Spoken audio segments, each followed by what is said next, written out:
so much for being here today.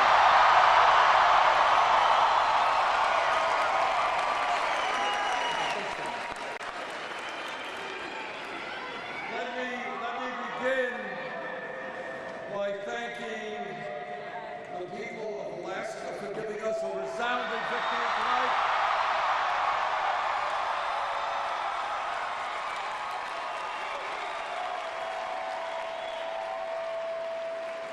And it appears that with some 30% of the vote in the state of Washington, we're above 75%.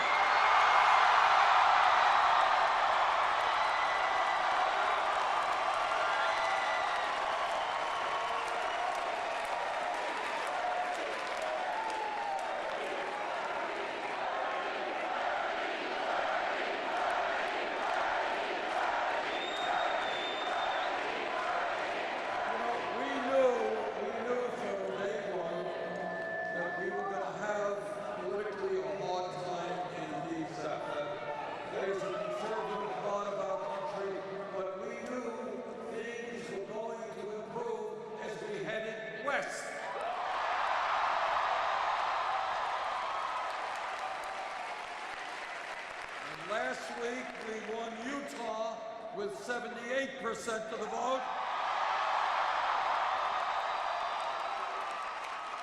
We won Idaho with 79% of the vote.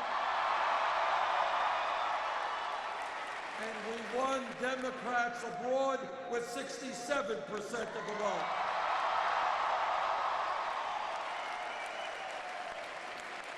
We are making significant inroads in Secretary Clinton's lead, and we have, with your support coming here in Wisconsin, we have a path toward victory.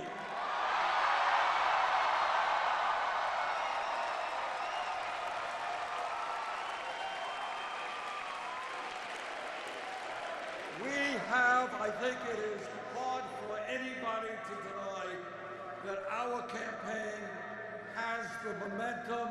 You are the momentum. Look around you tonight.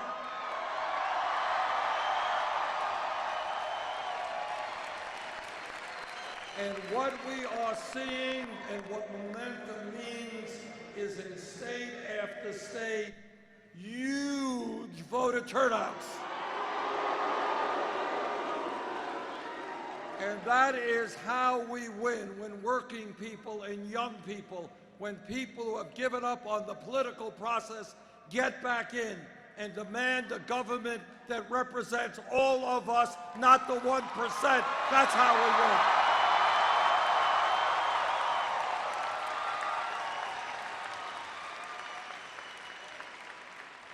Momentum is about a week ago having 14,000 people out at a rally in Salt Lake City. And 15,000 out in Seattle, Washington last night. Momentum and energy is about, at this point in our campaign, having rallies and town meetings that have brought out almost 1 million Americans.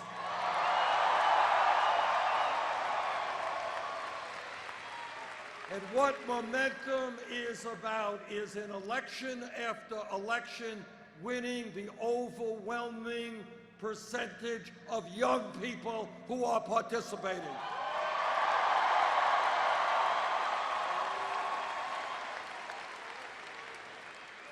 And by young, I don't mean just the very young. The older you get, the younger the age appears. And I'm talking about winning by sizable margins, people 45 years of age or younger, the future of America.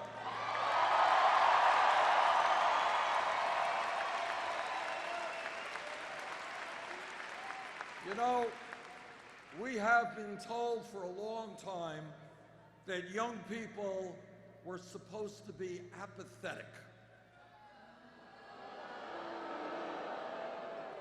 That young people were not interested in shaping the future of our nation. Well, that is not what we are seeing in this campaign.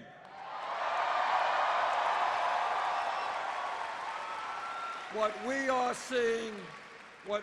seeing is that the young people of this country who love this country so much want to make it a better country.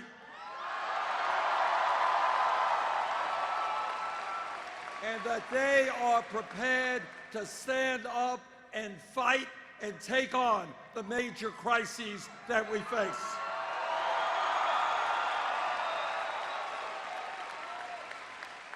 They want an economy that works for all of us, not just wealthy campaign contributors.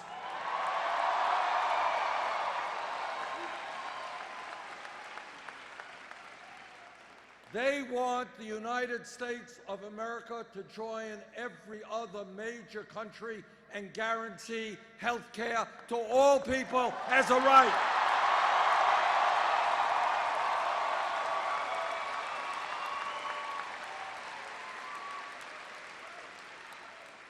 Like almost everyone in our country, conservative, progressive, Republican, Democrat, they are embarrassed by a corrupt campaign finance system that allows billionaires to buy elections.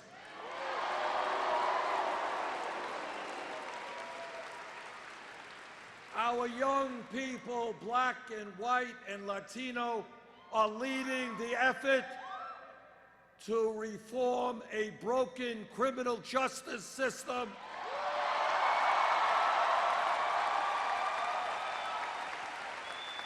They know, and all of us know, that there is something wrong in America when we have more people in jail than any other country on earth.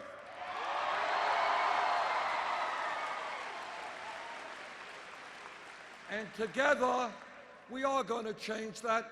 We are going to have the best educated population in the world, not more people in jail than any other country.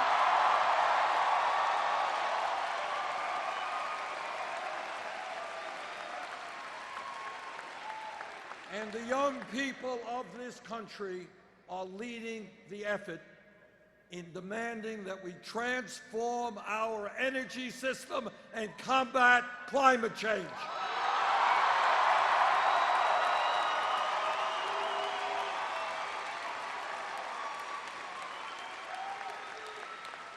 They want to make sure that their kids and their grandchildren will live in a planet that is healthy and habitable.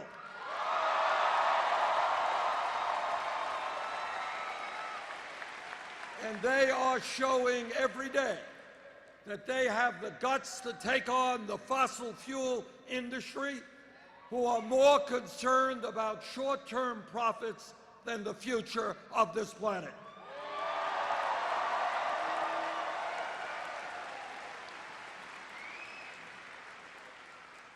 And when we talk about young people coming together, it's not just white kids, it is African American young people, Latino young people, Asian American young people, Native American young people.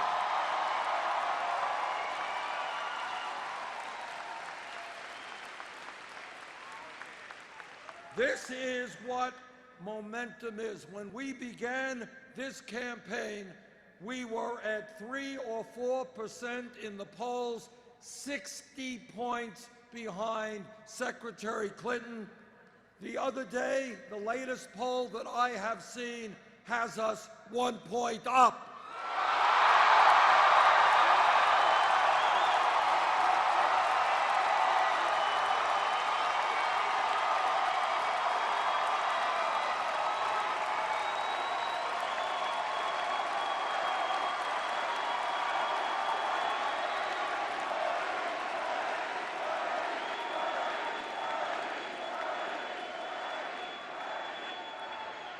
This is what momentum is. We chose not to start a super PAC and collect money from the billionaire class or Wall Street.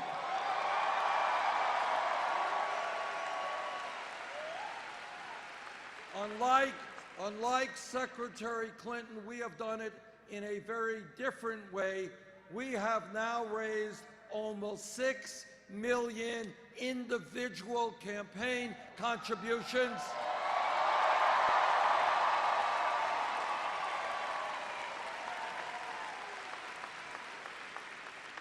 Not money from Wall Street or the drug companies or the fossil fuel industry, but from the middle class and working families of this country.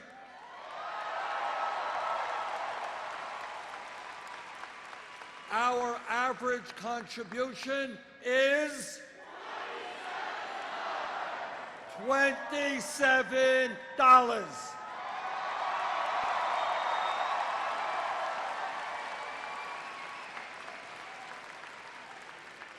And that has come from some 2 million Americans. In other words, what we are doing is running a campaign that is revolutionary in that it is not dependent on big money interests to get elected.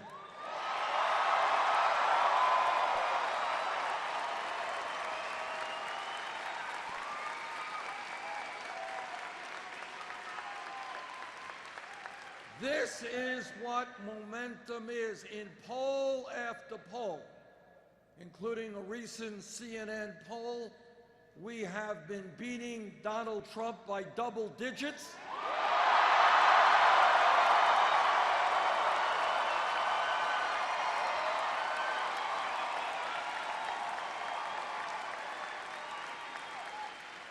The last CNN poll had Hillary Clinton doing quite well. She was beating Trump by 12 points. We were beating him by 20 points.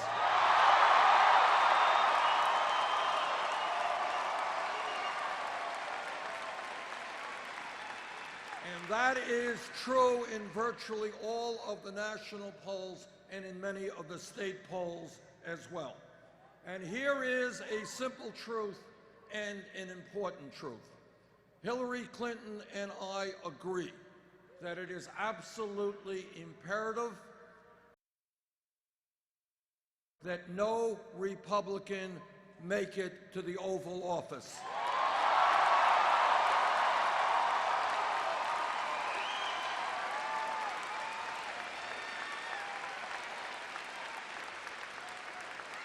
But where we do not agree is, I think the evidence is quite clear, not only in terms of the polling that we have seen, polls go up and down, but one of our campaigns has created an enormous amount of enthusiasm and energy, which will lead to a large voter turnout in November. That campaign is our campaign.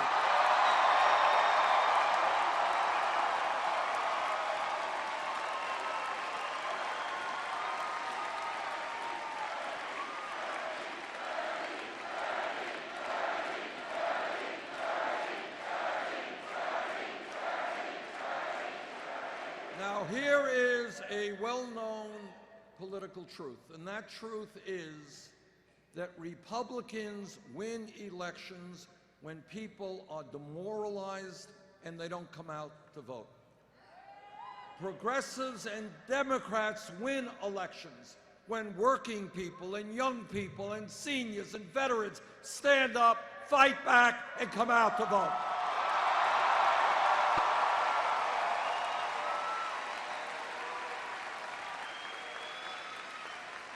And I believe that our campaign is the campaign of energy, of momentum, which will lead to a large voter turnout in November and victory.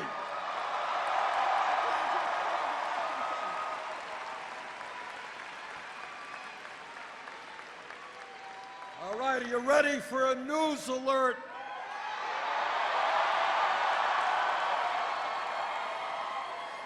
We just won the state of Washington.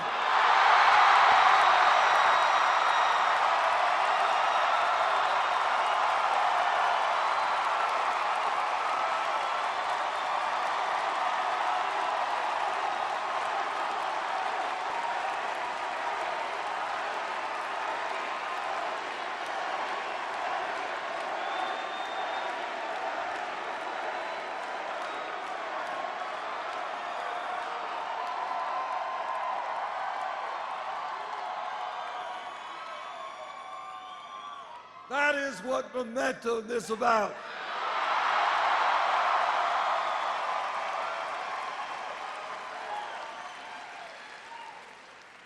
So it looks like today we've got a landslide victory in Alaska. We're going to win in Washington. We're waiting for Hawaii.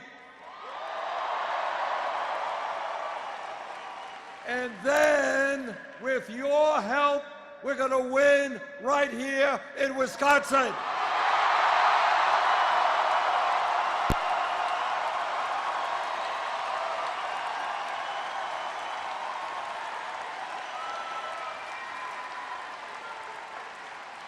So don't let anybody tell you we can't win the nomination or win the general election. We're going to do both of those things.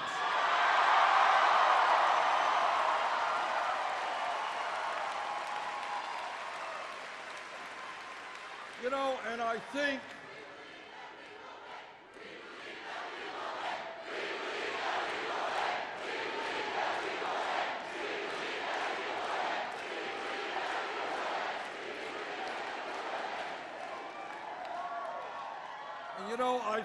the reason that this campaign is doing so well is that we are doing something very unusual in American politics. Now, I know my Republican candidates think that what elections are about are attacking each other's wives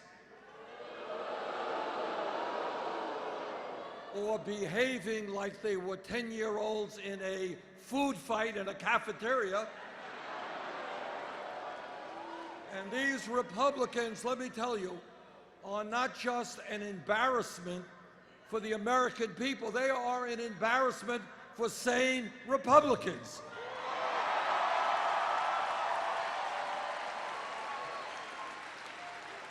You know, in a democracy, people can differ with each other. We all have friends who differ with us. But the conduct of this Republican process is literally beyond belief. Can you imagine, with all of the crises that this country faces, a disappearing middle class, income and wealth inequality, all of the other problems, what they are spending their time on are attacking each other's wives? How crazy is that?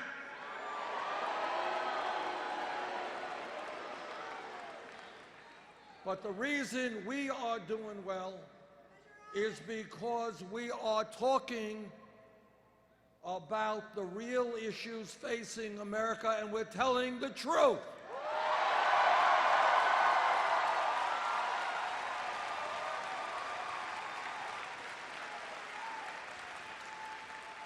And here is the truth. The truth is that no president, not Bernie Sanders or anybody else, can do it alone. We need a political revolution.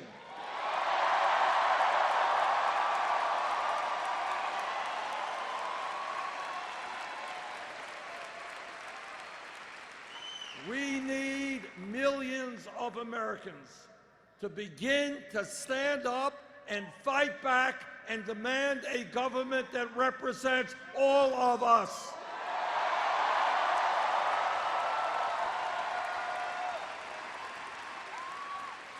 Whether you are a conservative Republican or a progressive, nobody believes that we should have a campaign finance system which allows billionaires to buy elections.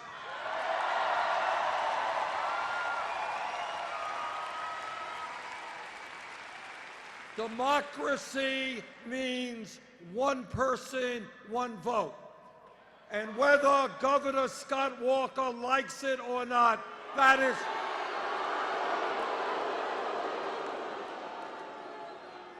is exactly what we are going to bring to every state in this country, including Wisconsin.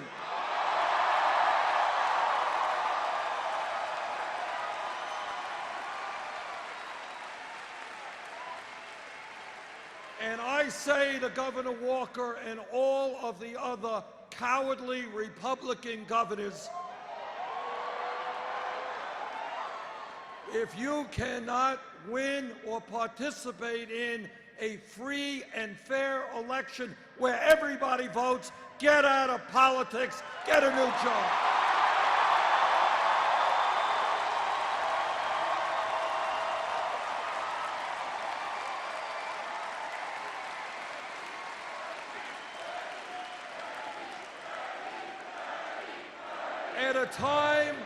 At a time when this country has one of the lowest voter turnouts of any major country on earth, the idea that Governor Walker or any other governor would make it harder for people to participate in the political process is beyond comprehension.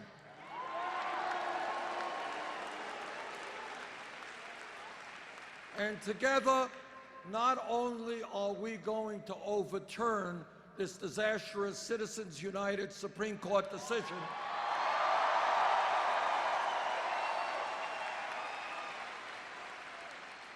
but we are going to create a situation where everyone in this country, 18 years of age or older, who is a citizen, will have the right to vote. Scott Walker, notwithstanding.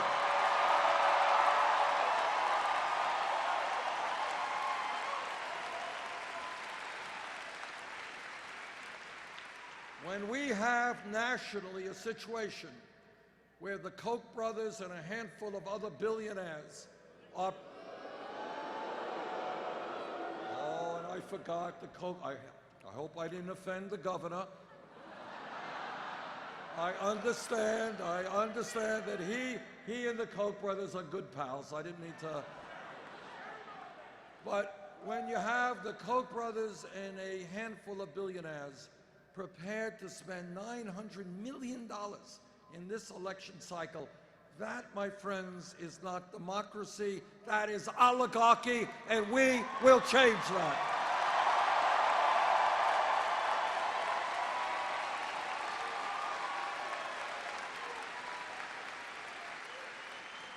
I know that our Republican friends and elected officials tremble at the idea of large numbers of Americans participating in the political process. I've got bad news for them. That is exactly what is going to happen in this country.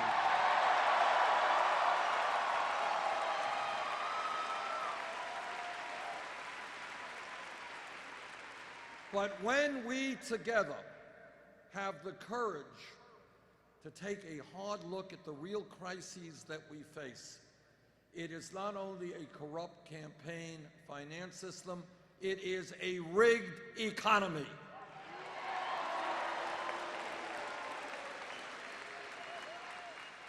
Whether you are a progressive or a conservative, you cannot accept the reality that today the top 0.1% now owns almost as much wealth as the bottom 90%. It is not acceptable that the 20 wealthiest people own more wealth than the bottom 150 million Americans. It is not acceptable that one family, the Walton family of Walmart, owns more wealth than the bottom 40% of the American people. Today, all across this country, in Wisconsin and Vermont, and virtually every state, we have people working 2 jobs, 3 jobs, longer and longer hours just to bring in enough money and health care to take care of their families.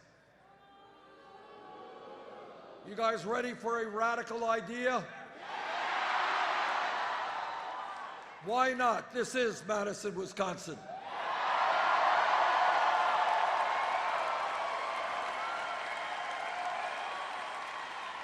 So here is the radical idea, which really isn't so radical after all, and that is we have got to create an economy that works for all of us, not the 1%.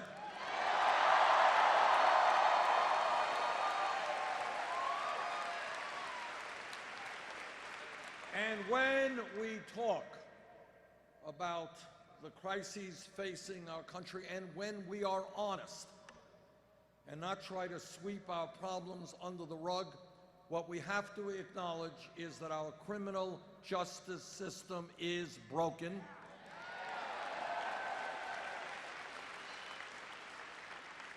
What this campaign is about is getting people to think outside of the box, outside of the status quo. The status quo today is not a status quo that has to go on year after year after year. We can change it.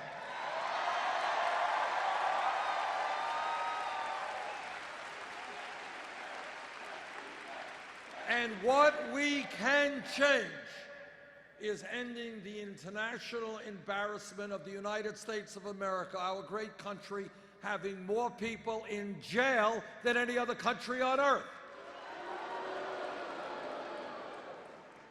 We are going to get to the cause of why we have 2.2 million people in jail, why we're spending $80 billion a year locking them up. And one of the reasons is that youth unemployment in this country is outrageously high.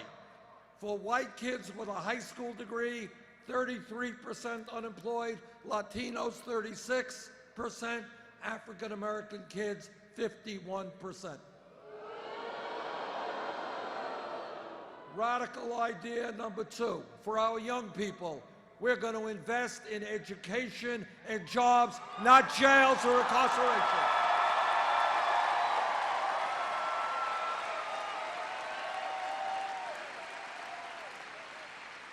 It costs less money to send a kid to the University of Wisconsin than to lock them up. Let's do that.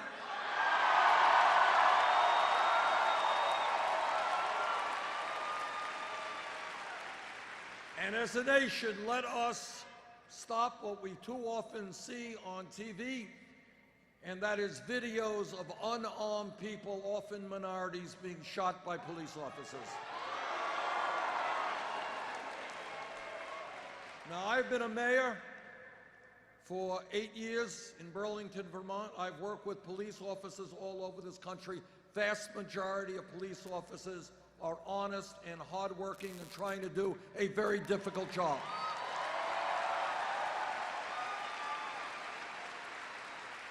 But when a police officer, like any other public official, breaks the law, that officer must be held accountable.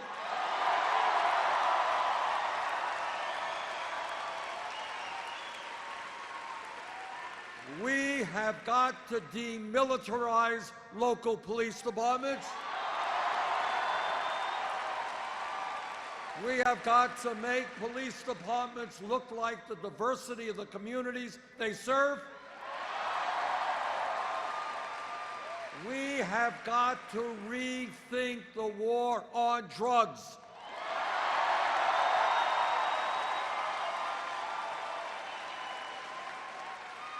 Over the last 30 years, millions of Americans have received police records because of possession of marijuana.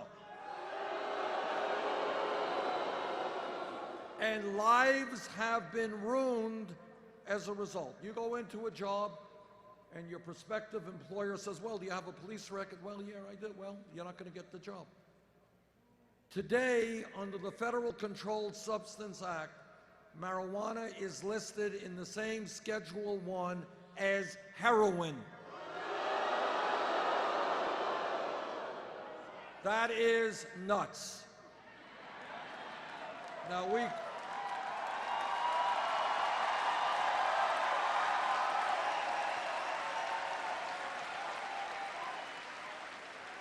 people can argue, although I suspect in this audience there may not be much of an argument, about the pluses and minuses of marijuana, but everybody knows marijuana is not a killer drug like heroin.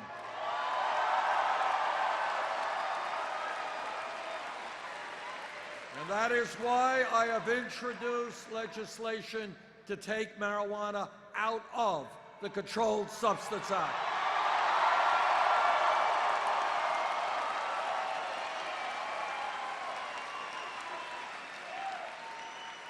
It is a decision of a state, as you all know, whether they make marijuana legal or not, but it should not be a federal crime.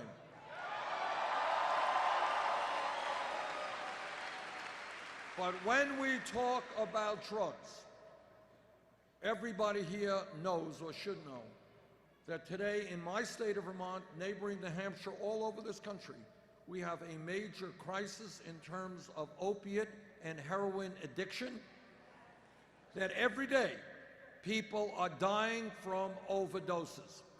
This is an issue that we have got to address. Too many lives are being shattered.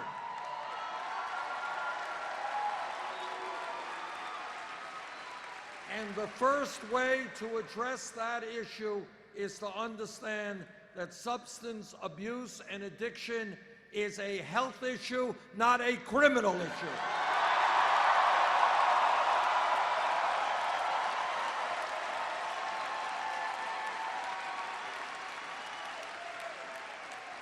And that is why we need a revolution in mental health delivery in this country.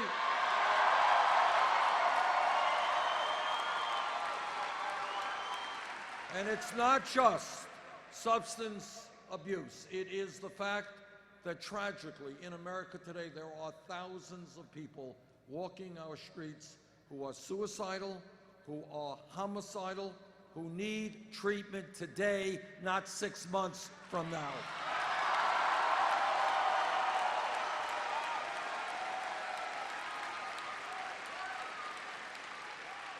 This campaign is doing as well as it is because we are listening to the people of America, not wealthy campaign contributors.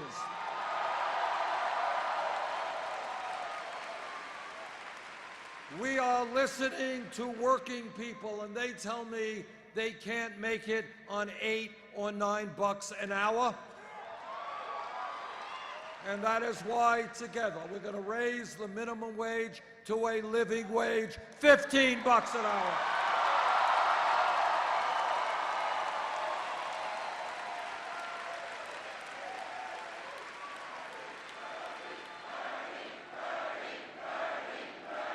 This campaign is listening to senior citizens and disabled vets. And what they are telling me is they cannot make it on $11,000 or $12,000 a year Social Security. And you know what? Nobody can. Now, unbelievably, we got Republicans in the Senate and the House. They want to cut Social Security benefits. Well, I've got some bad news for them. We're not going to cut Social Security benefits. We're going to expand Social Security benefits.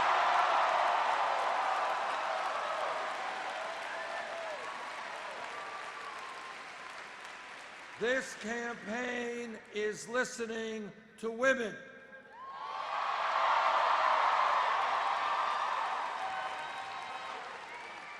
And what women are telling us is they are sick and tired of earning 79 cents on the dollar compared to men.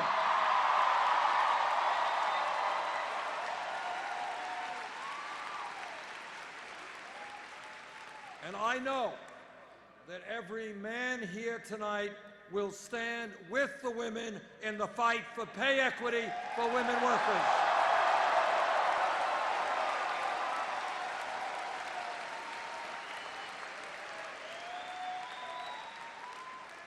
This campaign is listening to our brothers and sisters in the Latino community.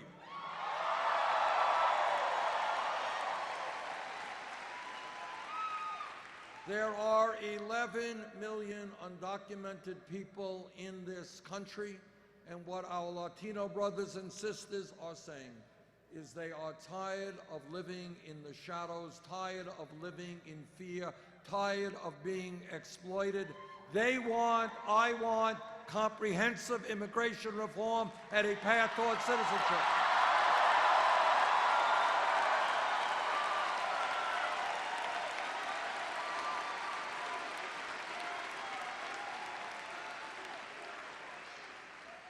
And if Congress does not do its job, I will use the executive powers in the presidency to make sure we do everything that we can.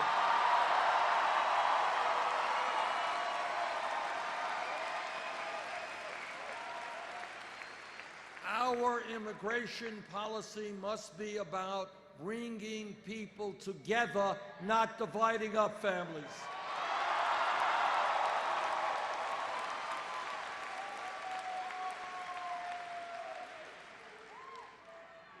And I will stop the deportations that we currently see.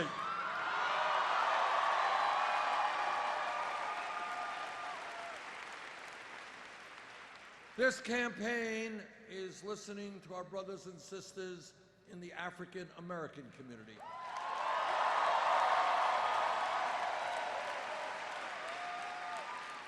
And what they are asking is, how does it happen that we apparently have trillions of dollars to spend on a war in Iraq that we never should have gotten into? A war which I vigorously opposed.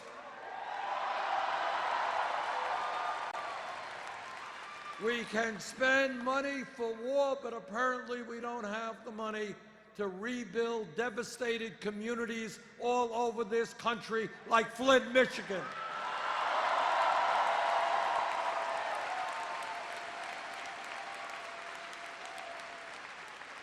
I was in Flint, Michigan a number of weeks ago, and what I saw there, I honestly could not believe was happening in the United States of America in the year 2016. Children being poisoned with excessive lead in the water.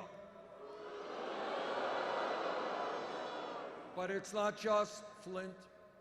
It is cities and communities all over this country where water systems are inadequate, wastewater plants falling apart, roads, bridges, levees, dams, rail system. We need to rebuild our crumbling infrastructure. We can create millions of jobs doing that.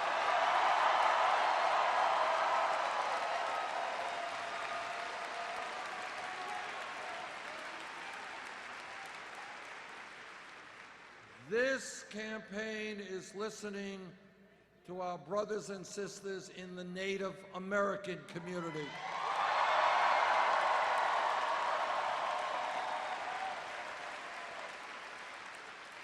And I've had the privilege, as I traveled this country, to meet with some wonderful, wonderful tribal leaders who are doing extraordinary things for their people. But everybody here knows, and again, this is a truth, it's an unpleasant truth, but it's a truth that we have to deal with. And everybody here knows that from before the United States became the United States, before we were a country, Native Americans were treated absolutely disgracefully.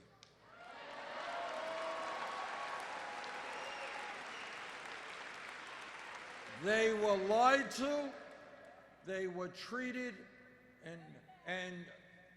and treaties that were negotiated in good faith were broken. We owe the Native American people more than we can ever repay them.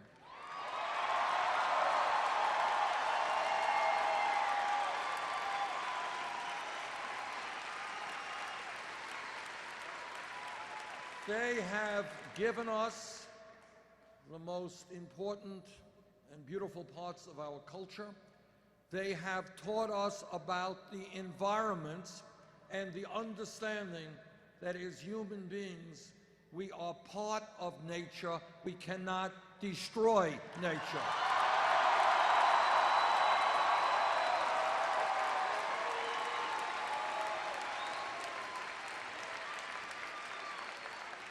And yet today, in Native American communities and on reservations, unemployment rates sky high, poverty much too high, schools inadequate, suicide rates terrible.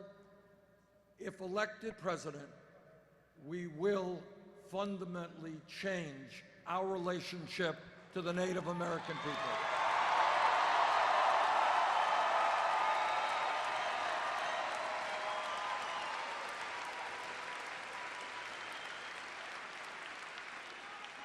I am a member of the United States Senate Committee on the Environment. And let me tell you what Republican governors and senators and members of the House do not have the guts to acknowledge. And that is, the debate is over. Climate change is real.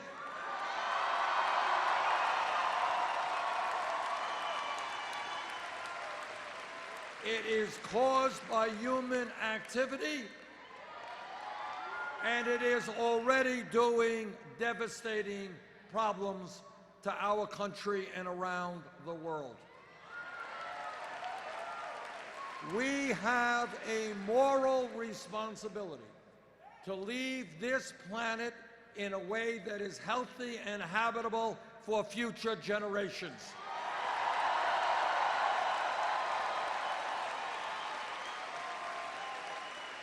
And together, we are going to take on the fossil fuel industry. We are going to tell them that their short-term profits are not more important than the future of our planet.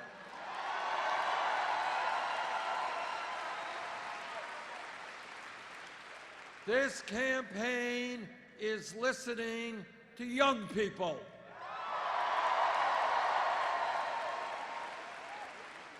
And young people are asking me, they're saying, Bernie, how does it happen that everybody, our parents, our teachers, everybody told us to get the best education that we can? Everybody told us that we live in a competitive global economy. We need the best educated workforce in the world. And yet, when we did the right thing, when we got that education, we ended up $30,000, $50,000, $100,000 in debt. Here is another simple truth, and this campaign is about telling the truth. 50 years ago, you had a high school degree, you could go out in this economy and probably get yourself a damn good job at decent pay. 50 years ago. The world has changed, the economy has changed, technology has changed. Today, in many respects, a college degree is the equivalent of what a high school degree was 50 years ago. And that is why, when we look at public education today, it is not good enough to just have free schools, free public schools from first grade to 12th grade. In the year 2016, we need to make public colleges and universities tuition free.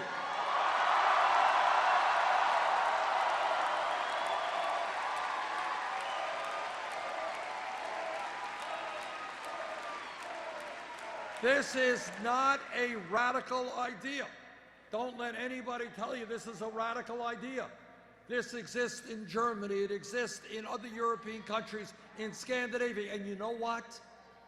50 years ago, it existed in the United States of America, where our great universities and colleges were virtually tuition free. If we could do this 50 years ago, we could do it today.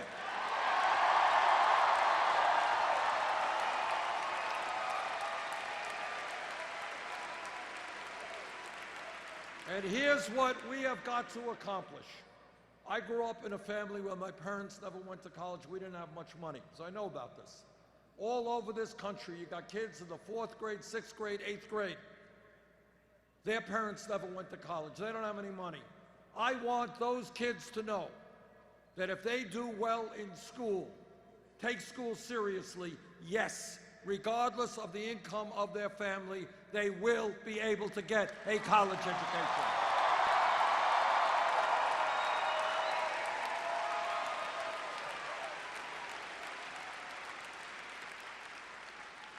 And in addition, we have got to significantly lower student debt in this country.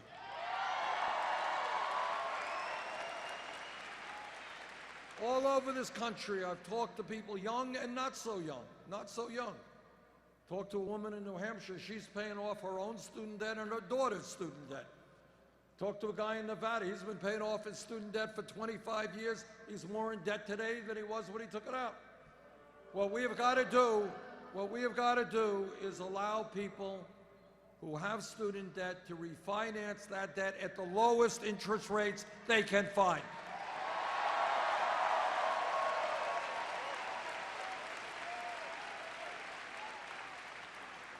Now, my opponents say, the establishment media says, well, Bernie, you know, you're Santa Claus giving away all this free stuff, free tuition at public colleges, lowering student debt. How are you going to pay for it? Well, let me tell you how we will pay for it. And this is why we got to think outside of the status quo of the options that the corporate media gives us. 8 years ago, as a result of the greed and recklessness and illegal behavior on Wall Street, this country, as you all know, was plunged into the worst economic downturn since the Great Depression. Millions of people lost their homes, their lives, their life savings, and their jobs. We bailed out Wall Street. Well, I think now is the time to impose a tax on Wall Street speculation.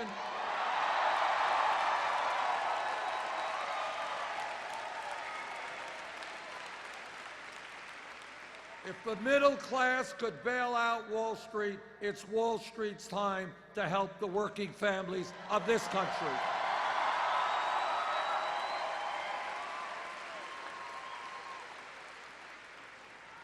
We've got Republican senators and governors, everybody else running all over the country talking about family values, how much they love families. I want everybody here to be clear about what Republicans mean when they talk about family values, and what that is that no woman in this vast room, in this state, in this country, should have the right to control her own body. I disagree.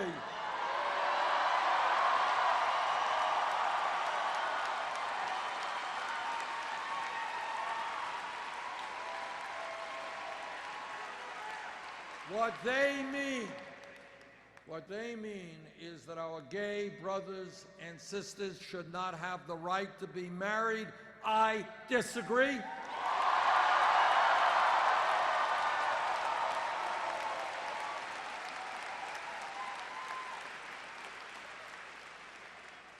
That is their family values. Jane and I have been married 27 years. Actually, my anniversary is coming up soon. Thank you for reminding me. Pretty soon. All right. See, I'll give this speech and I'll remember maybe my anniversary date. And we have 4 great kids and 7 beautiful grandchildren.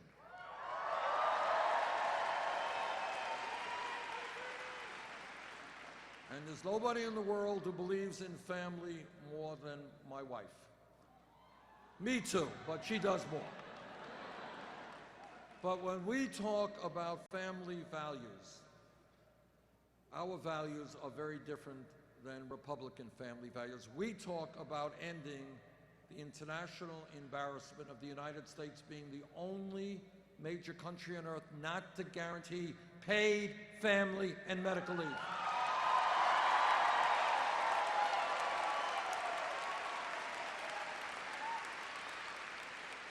I want to talk about family values. Today in Wisconsin, today in Vermont, women are giving birth. Big day for the family, big day for the baby. But here is the reality. If that woman in Vermont or that woman in Wisconsin does not have a lot of money, she will, in a few weeks' time, be forced to separate herself from that newborn baby, go back to work in order to earn enough income to take care of her family.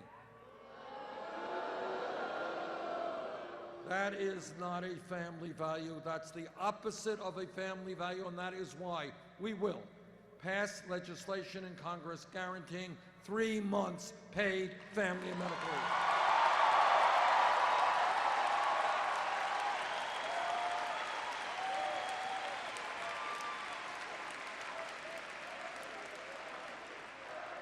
Now, I have been criticized for saying this in the past, so let me say it again. In my view, health care is a right, not a privilege.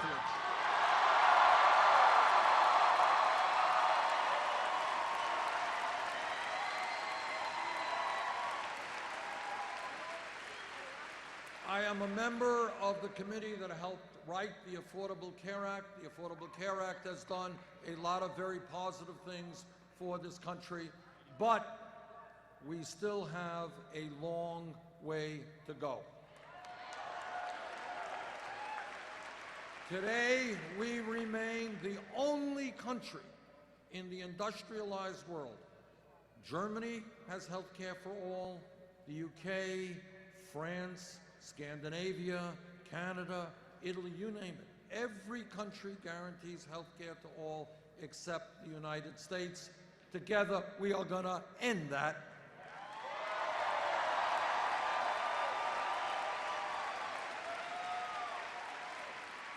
In America today, 29 million Americans have no health insurance.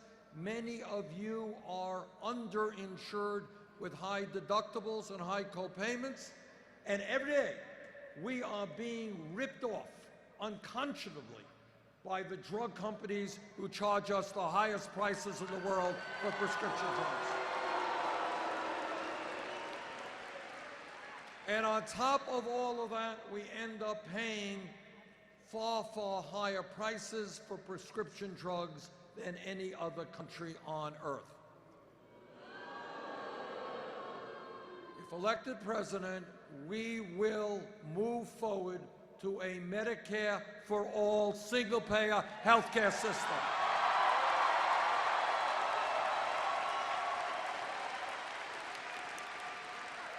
And when we do that, we guarantee comprehensive health care to all, and we save middle-class families thousands of dollars a year on their health care bills. Now, my friends, everybody here knows that real change never takes place from the top on down. It is always from the bottom on up.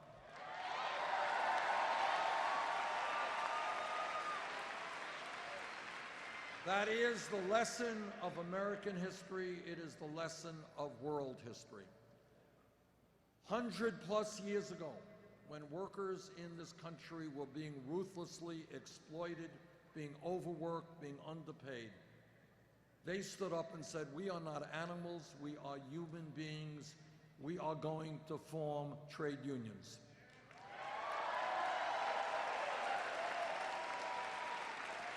And we owe our brothers and sisters in the trade union movement, we owe them a whole lot for helping to create a 40-hour work week and helping to create the middle class of this country.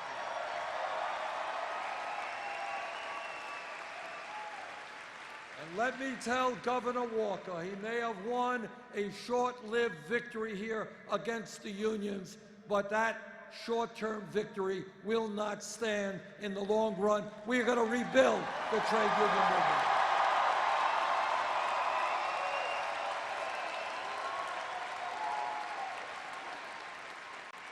The history of the civil rights movement is about, over centuries, African Americans and their allies coming together to say that in this country, racism and segregation and bigotry will not stand.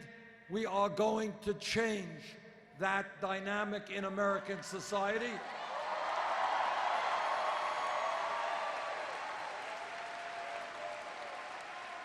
And in that fight for civil rights and ending racism, we don't know how many people died or went to jail or were beaten.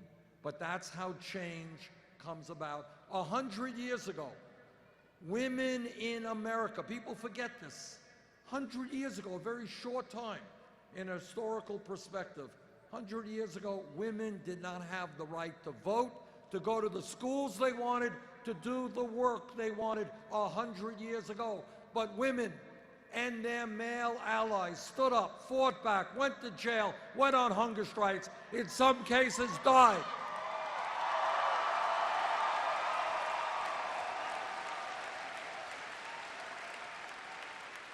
To say that in America, women will not be second-class citizens.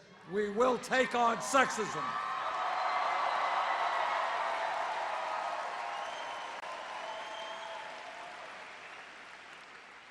We were in this room 7 years ago, no time at all.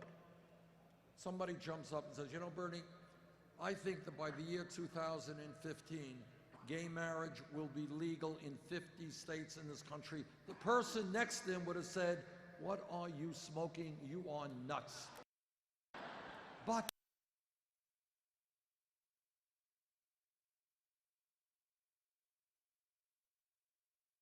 acceptable.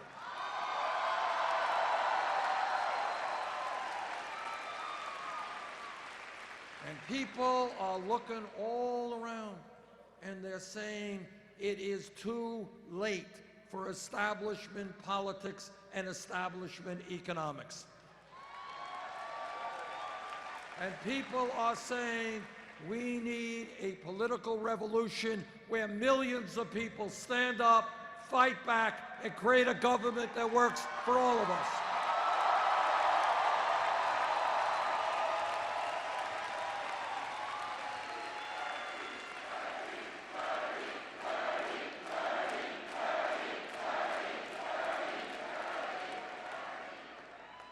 Now, today we have won apparently great victories in Washington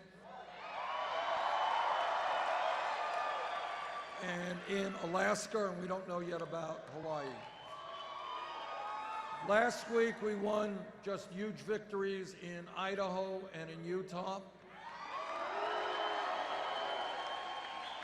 And now we are coming big time into Wisconsin.